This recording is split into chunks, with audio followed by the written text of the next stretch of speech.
미국 소비자 물가 지수가 10개월 연속 둔화세를 이어가면서 인플레이션이 점점 잡히고 있는 것으로 집계됐습니다.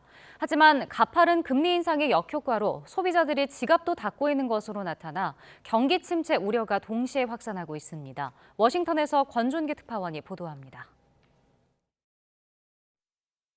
미국 노동부는 4월 소비자 물가 지수가 지난해 같은 달보다 4.9% 올랐다고 밝혔습니다. 전문가 예상치인 5%보다 낮은 데다 지난해 7월 이후 10달 연속 둔화세를 이어갔습니다. 오름폭으로 보면 2년 만에 최소폭으로 인플레이션이 잡히고 있다는 신호로 읽힙니다. 10번 연속 금리를 인상한 효과가 나타나면서 연준이 더 이상 금리를 올리지 않을 거란 기대감을 더했습니다. 하지만 여전히 연준의 목표 인플레이션인 2%보다 2배 이상 높아 올해 안에 금리 인하는 없을 거라는 파월 의장 발언에 무게가 실렸습니다. If that forecast is broadly right, it would not be appropriate to cut rates, and we won't cut rates. 물가가 잡히고 있지만 동시에 경기 침체 우려가 커지고 있다는 통계도 나왔습니다. 연소득 12만 5천 달러, 1억 6천만 원 이상 소득 상위층의 실업수당 청구가 늘어나고 임금 상승률도 마이너스를 기록한 겁니다.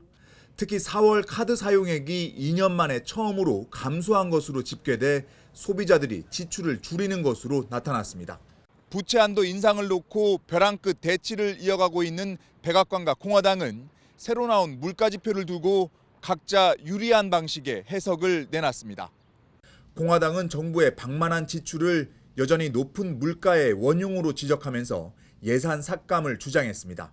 반면 바이든 대통령은 자신의 경제 정책이 효과를 보이면서 인플레이션이 잡히고 있다며 조건 없이 부채 한도를 높이지 않으면 심각한 경기 침체가 올 거라고 경고했습니다.